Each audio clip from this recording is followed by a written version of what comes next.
For 6 decades, AHRC Nassau has been the helping hand to guide those with special needs.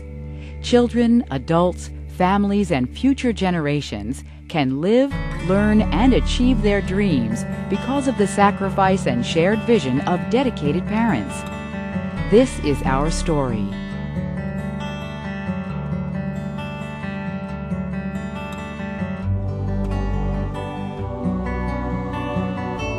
It's hard to imagine that less than 60 years ago, there existed no universal right to an education, that a child with special needs was not equal under the law. Parents dream of a life that does not include an institution or hiding them away. They reach out and find each other. A newspaper advertisement brings 19 families together, each struggling for a place to turn. On October 25, 1949, their isolation ends. Their voices become one as AHRC Nassau is voted into existence.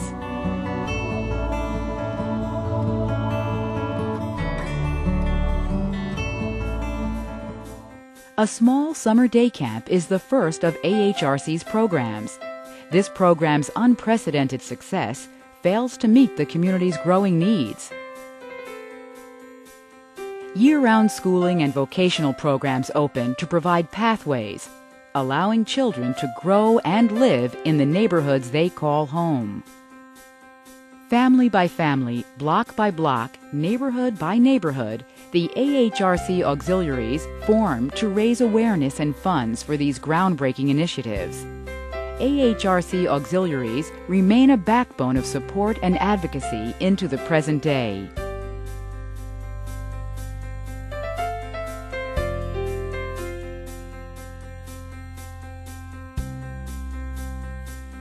Seizing the opportunity to have a permanent home for its programs, AHRC Nassau purchases the dilapidated Gold Coast estate of the Hill family.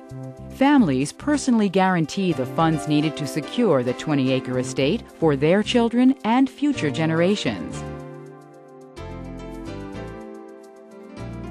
The 1960s shine a national spotlight on the plight of people with developmental disabilities. President Kennedy forms a national committee with the task of planning the future needs of the developmentally disabled. For the first time, federal and state governments work with community organizations to build services for people with developmental disabilities. As I recall, in which the funding mechanism would be 1/3 state, 1/3 feds, 1/3 agency. In Freeport, and I went to the state for the money. They didn't have it. They had made grants around the state so that they didn't have the 2/3.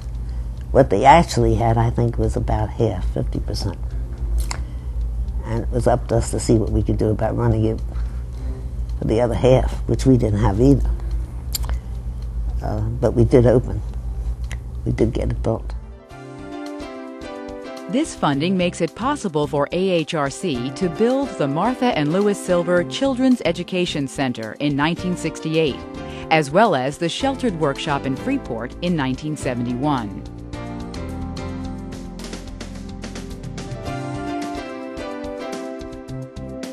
Under the driving force of Helen Kaplan, the agency continues to grow. By 1970, the agency sets its sights on giving adults the opportunity to live independently in the community. In Hempstead, the first community residence for the developmentally disabled opens in 1970. Community concerns delay growth of this needed program until it moves forward in the late 1970s. The only time we had difficulties when we went into the housing business. We started to buy houses on their block. They didn't want us on their block. The argument first was that it would affect their the value of their property, and then, of course, it came out that it didn't because people bought the houses right next door. Today, AHRC Nassau has more than 73 community residences throughout Nassau County and more than 58 supportive living apartments.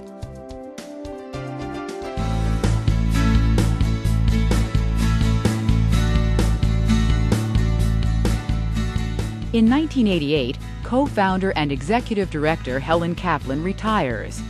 A new era of visionary leadership is ushered in as AHRC welcomes Executive Director Michael Mascari. Under Michael's visionary leadership, working hand in hand with its board of directors, AHRC Nassau expands programming to provide a true continuum of services for the developmentally disabled. Today, AHRC is the third largest provider in New York State and the premier provider on Long Island for children and adults with intellectual and other developmental disabilities.